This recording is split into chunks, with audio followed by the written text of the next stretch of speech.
What's up, guys? Welcome back to the channel. It's your boy Dominic Rich, and in today's video, I'll be doing a preview for the Belgium versus Canada fixture. So sit back, relax, and enjoy. I'm gonna be winging this one. For the previews, I've been doing some fancy videos, but I'm gonna have to wing this one because time's catching up to me, man. You know what I'm saying? I thought I was invincible, but I'm not. I'm really not. So the teams were drawn in Group F alongside Croatia and Morocco, and the game will be the 23rd of November at the Ahmed bin Ali Stadium. So, look, we're going to talk a little bit about how each team qualified for the World Cup, talk about their best finishes at the grand event as well, and we're going to get into a bit of head-to-head. We're going to talk form going into the World Cup, some players to watch, a few fun facts, and I'm just going to have a nice time previewing this game, and I hope you are too watching. So, look, for Belgium, they topped the UEFA World Cup qualifying Group E ahead of Wales and the Czech Republic. As for Canada, we know that they went on to top the CONCACAF octagonal ahead of Mexico, the USA, and Costa Rica. That was a very impressive feat by John Herdman and his men, not only to qualify, but to qualify with a statement by topping the octagonal. So in terms of some best moments for both teams, for Belgium, they're back for their 14th World Cup appearance after placing third in the 2018 event. So give it up to them. They did pretty well. I followed the team very closely at the 2018 World Cup. You could go back and check out some of those 2018 videos. Epic stuff, especially the games against Japan and Brazil. They got to learn to get past France, though. Definitely. So Roberto Martinez is still the head coach, and the golden generation is still very much active. And look, they would have to better their efforts from 2018 if they are to go on to win gold. It's going to be very, very difficult, but a lot of people are writing off this Belgian team indeed. So look, they got to get it done because in 2026, this golden generation is not going to be around, at least most of them. So, look, for Canada, they're making only their second World Cup appearance.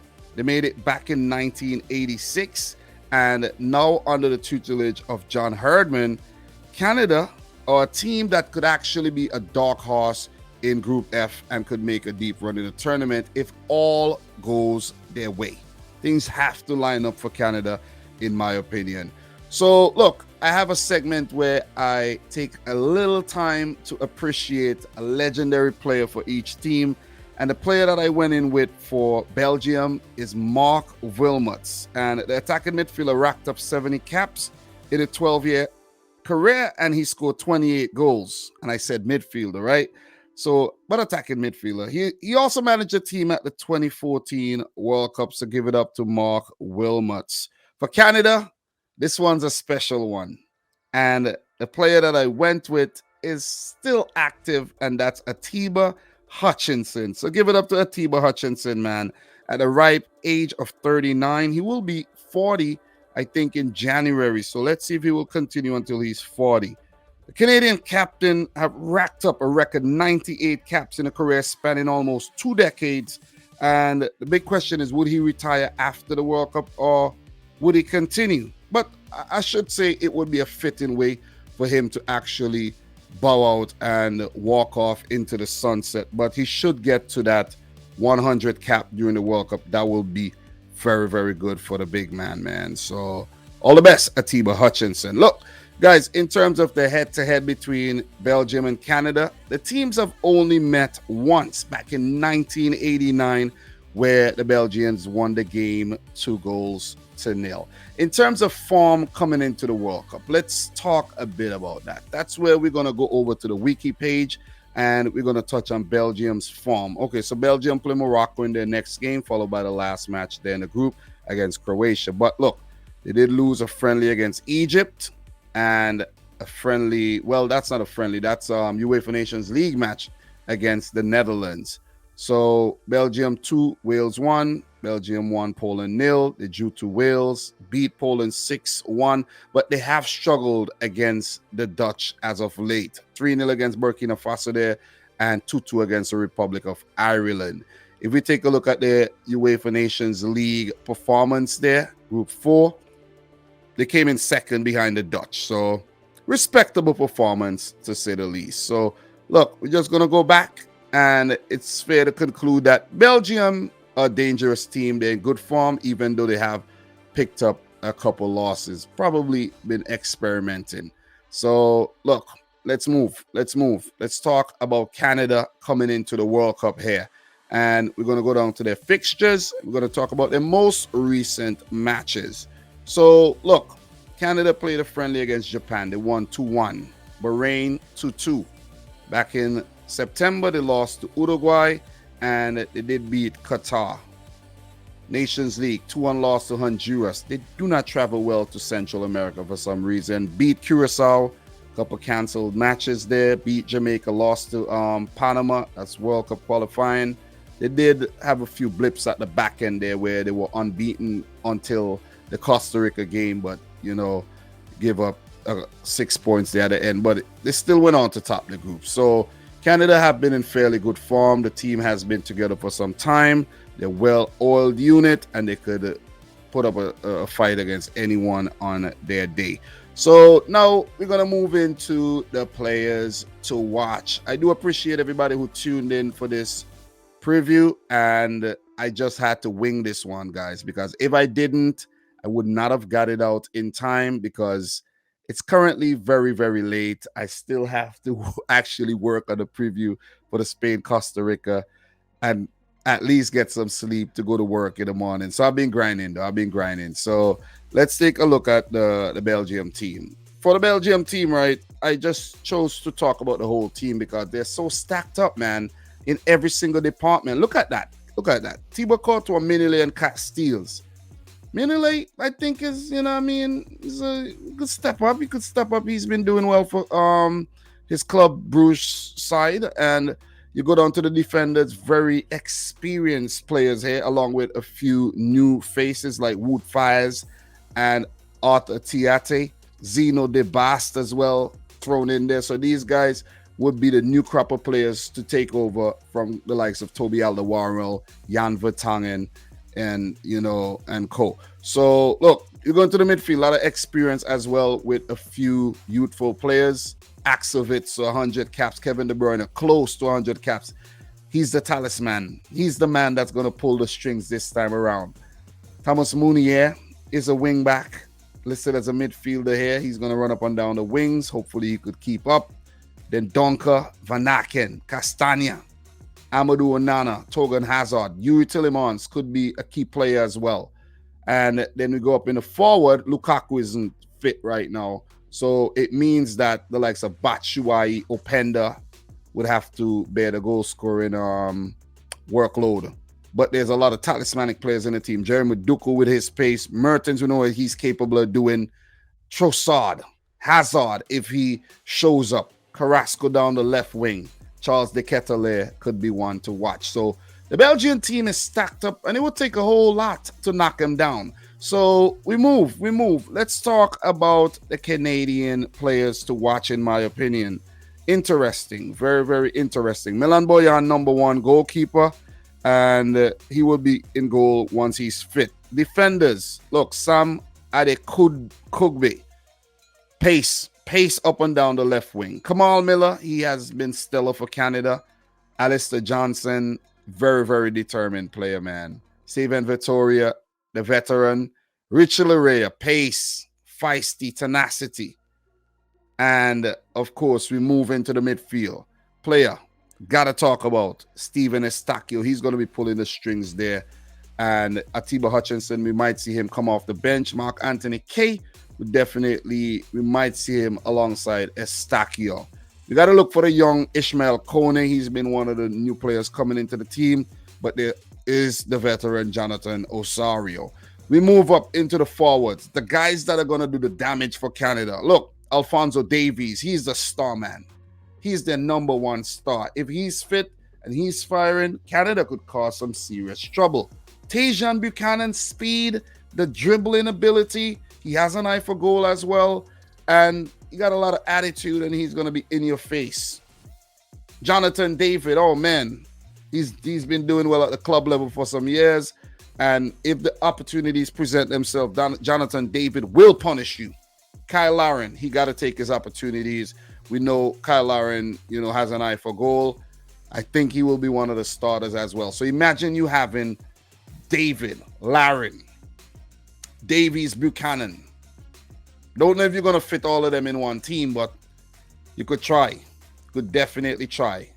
Canada could be one of the dark horses at the World Cup. It's going to be interesting, man. So big up to Canada, fellow CONCACAF nation indeed. So guys, with that being said, just want to hit you with some fun facts. So look, at the end of the group stage of the current World Cup, once all the players that I'm talking about here is actually fit and the feature, Belgium could have 7 players with over 100 caps. And if they go further into the tournament, like they get to their 6th match, De Bruyne could get to 100 caps, which could make it 8. Because Thibaut Courtois actually needs a handful of caps to make it 100. He would join Lukaku, Eden Hazard, Toby Alderweireld, Jan Vertonghen, Axel Witsel, and Dries Mertens. The team has a lot of experience, a lot of quality, mixture of youth as well. Belgium is going to be a hell of a team, man. So, look, fun fact for Canada. In their first World Cup appearance, Canada failed to find the back of the net as they went on to lose all 3 matches. I bet you didn't know that. So, it's now time for me to make my prediction here. Right? Guys, how did I do winging it, man? Just so that I could get this video out in a timely manner. I think I did well, right? I think I did okay. I did okay. Did I do okay? I think I did okay. So, look, my prediction is going to take a hell of a performance from Canada to beat this Belgian team. Let's put it out there, man. A lot of people are writing off Belgium, saying that they could be one of the big teams to get knocked out in the group stage. It is a possibility, but I don't think it's going to happen, man. They're just too good. They're just too deep, and it would take some craziness, and it would take a masterclass of a performance by John Herdman and his men for Canada to get the better of Belgium. Trust me, I would love to see a Canada win. That would be awesome. Even though I like the Belgian team, it would be nice to see a CONCACAF Nations win a game. Mexico didn't win. USA didn't win. What would Costa Rica do tomorrow? I don't know. But it would send shockwaves to the football world as well if Canada pick up a victory against Belgium. And we want excitement. We want drama. We want entertainment. And, Canada are going to go out there and they're going to play positive football. They will take on Belgium. And it's going to be interesting. Belgium would have a lot of the ball. And it's going to... I'm ready to see how Canada would cope defensively against a team like Belgium. If they stand up to the test, man, you never know what could happen in this group. You never, ever know what could happen in this group. This is a tricky group. I'm going to keep saying that. This group is a tricky group. Because the other teams in the group, Croatia, Morocco, what if they slip up? You see what I mean? That could be Canada's opportunity to pounce. Is the occasion going to be too big for Canada? Are they going to pull a Qatar? Have a little stage fright? It's left to be seen, but I don't think so. I think the players in the team are very strong-willed, and a lot of them play for big clubs, and they've been around the block. I think they did well in the CONCACAF World Cup qualifiers, and they could definitely do well at the World Cup. I predicted Canada to qualify for the World Cup, by the way. So it's not like I'm like, okay, I didn't predict them to qualify. And look, I did predict them to make it.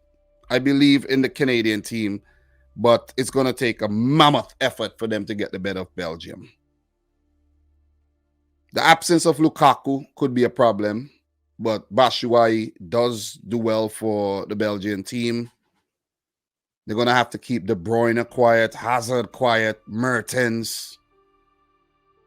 And anyone who plays, it's going to be tough. Courtois is going to be tough to beat.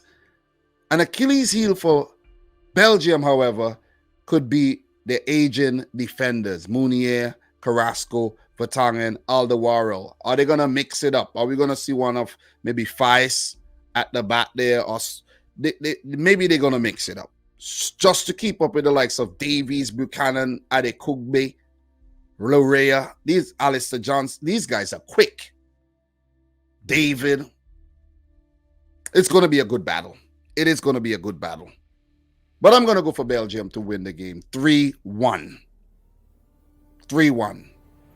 Got to prove me wrong, Canada. You got to prove me wrong. But I have a feeling this Belgian team are going to make a deep run.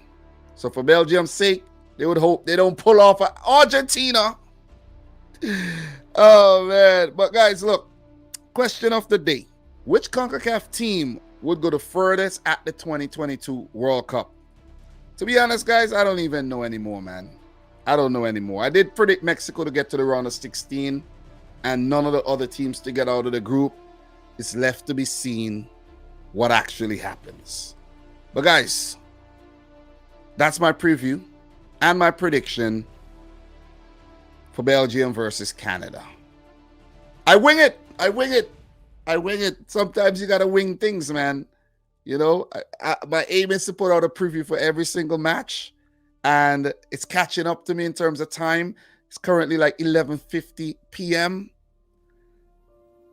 It's catching up to me, but I got it.